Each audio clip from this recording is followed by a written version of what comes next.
Hello, everybody. Today is August 2nd, 2018, and I'm on chapter 11 of Genesis. So the 15 minutes is going to go by quickly, so I'm going to get started. And I think I'm going to do something different. I've been thinking about this. I'm just going to read.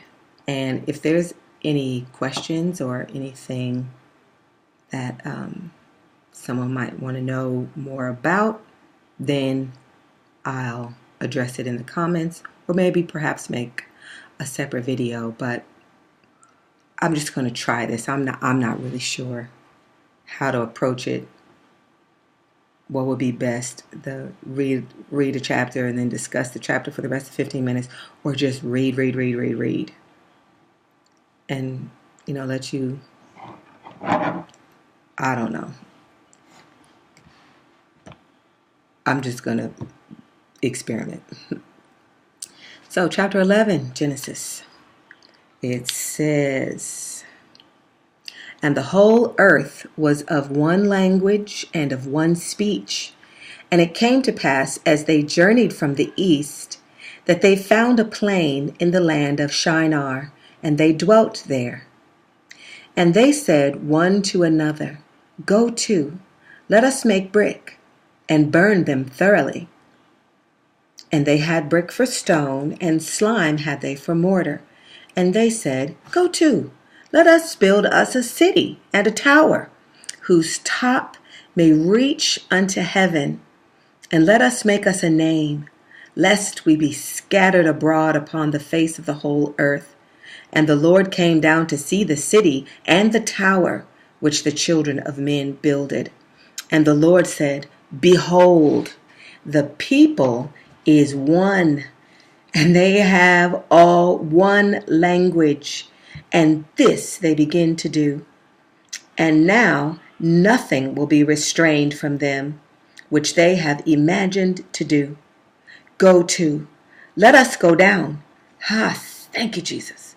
And there confound their language, that they may not understand one another's speech.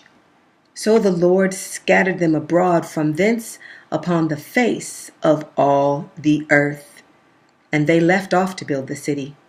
Therefore is the name of it called Babel, because the Lord there did confound the language of all the earth. And from thence did the Lord scatter them abroad upon the face of all the earth. These are the generations of Shem. Shem was 100 years old, and begat Arphaxad 2 years after the flood. And Shem lived after he begat Arphaxad 500 years, and begat sons and daughters. And Arphaxad lived 35 years, and begat Selah.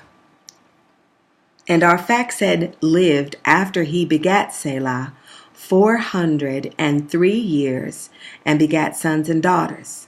Selah lived 30 years, and begat Eber. And Selah lived after he begat Eber 403 years, and begat sons and daughters. And Eber lived 430 years, and begat Peleg. And Eber lived after he begat Peleg 430 years, and begat sons and daughters. And Peleg lived 30 years, and begat Reu. And Peleg lived after he begat Reu 209 years, and begat sons and daughters. And Reu lived 32 years, and begat Serug. And Reu lived after he begat Serug 207 years, and begat sons and daughters. And Serug lived 30 years, and begat Nahor. And Serug lived after he begat Nahor 200 years, and begat sons and daughters. And Nahor lived 29 years, and begat Terah. And Nahor lived after he begat Terah 119 years, and begat sons and daughters. And Terah lived 70 years, and begat Abram, Nahor, and Haran. Now these are the generations of Terah. Terah begat Abram, Nahor, and Haran. And Haran begat Lot. And Haran died before his father Terah in the land of his nativity, in Ur of the Chaldees. And Abram and Nahor took them wives.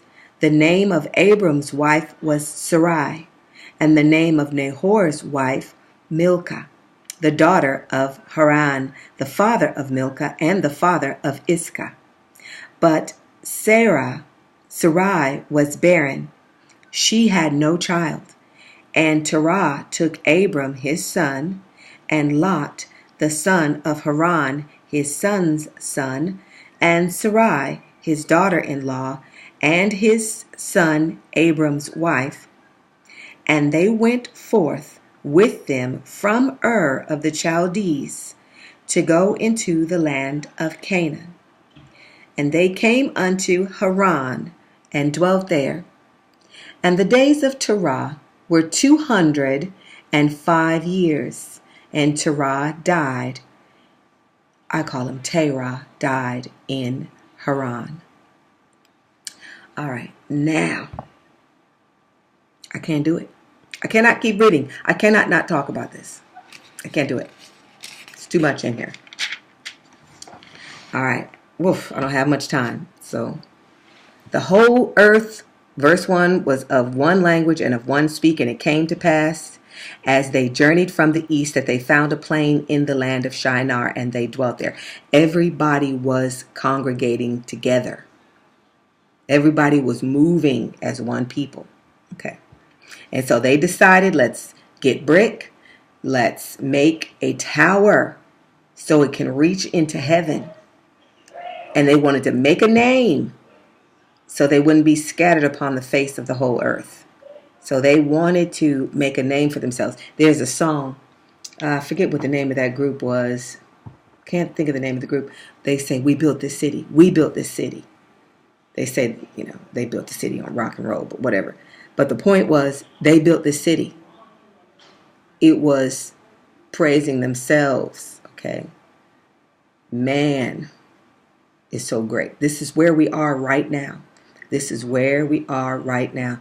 And you see this, it went through all that. He begat him, and he begat him, and he begat him, so that you could see that how far away from the flood they were.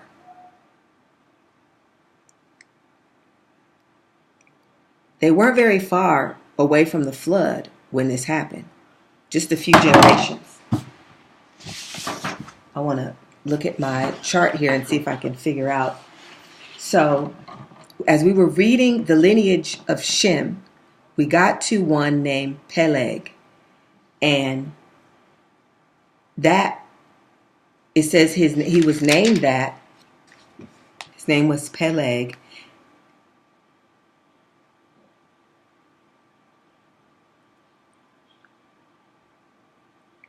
Eber was his father, and Eber lived 30 years. He was 34 years old, and he had Peleg. And Eber lived after he begat Peleg 430 years, and he begat sons and daughters. And Peleg, I don't know where it is that it says it, but the reason that his name is Peleg is because in his days the earth was divided. They were divided. So he's the one who marks the time when they were scattered during the Tower of Babel. A lot of noise, sorry. So, if we go to Peleg, and we go from Noah, that's 1, 2, 3, 4. He's 5 from Noah. 1, 2, 3, 4, 5 from Noah. And Noah was 932. Noah, let's see. Noah had only been dead 2 years when that happened. See, is that right? Yep. Noah lived 930 years, and this was 932 years since Noah was born. So Noah had only been dead 2 years when the Tower of Babel happened. So all these people knew about God. They had a relative that was alive. Now you notice as time went on, these guys are living shorter and shorter and shorter lives. They're having children earlier and earlier. You know, they go from being 100 and something when they had their first child to being in their 30s. And then finally, I think Reu was he was 32, and Serug, one of them was 29. Nahor, was 29 years old when he had his children, and he was the father of Abraham. And it goes through all those begats, not wasting our time, not trying to bore us, but trying to give us the sense of the time that's passing in between these events. So later on, when we're reading through the Bible, little things like that, they seem like they're wasting your time, or they're boring, or you don't get it. As you read the Bible, and it's building line upon line, precept upon precept, it's giving you, your where you are in time and where you are in space, so that you can really put yourself into this living word, which the Bible is. That's why it just keeps getting richer and richer and richer, no matter how many times you read it and study it. This is not grievous to me at all to be reading Genesis for the 50th time, because I'm still discovering things, and I'm still getting a deeper and better picture of God. So the Tower of Babel is here in chapter 11. So they decide, we're going to build this tower. We built this great city. We're great. And this is where man is today. We are wonderful. Look at us. Look at us. We got cell phones and 5G, and you can't tell me nothing. And I'm trying to find a way to download my consciousness into a computer so I can even overcome death, which they cannot overcome because God, the earth is cursed. The ground is cursed. They cannot live. He said, you'll surely die. You'll surely die. Your only hope is that you don't experience the second death, because we will die. Or you'll be gathered to Christ, changed in the twinkling of an eye. So what the Lord did to break this up was he confounded the language. Now, look at what's happening now. You got Google Translator. All right. You got the internet. You have all these ways that we are able to overcome the language barrier. You even have languages that are being decoded. You have languages where you're now being able, certain languages come from different roots, and you're able, if you know one language, you can feel your way through the other language. And English, they say it's the hardest language, one of the hardest languages to learn, because we are such a conglomerate of languages. We have roots from different languages, so there's, more than one sound to, there's more than one letter grouping that makes different sounds. I'm not going to get all into that, but because we've been exposed to all these languages, sometimes when I'm looking at something in another language, I recognize that word in one of our English words, which is, English is just a mishmash of all sorts of languages all come together. So languages are being decoded. I even know a brother who said that the Lord told him that tongues is the universal language. It was the first language. And if you look in the book of Acts, they spoke in other tongues, and they were able to hear in their own language, even though the person had no knowledge that they were speaking their language. This is how God supernaturally confounded their language. He just made it where they could not understand each other. They didn't have to learn a new language. He just confounded it. They couldn't understand it. And now we are unscrambling that and coming together into one again. And here man becomes dangerous when man is one.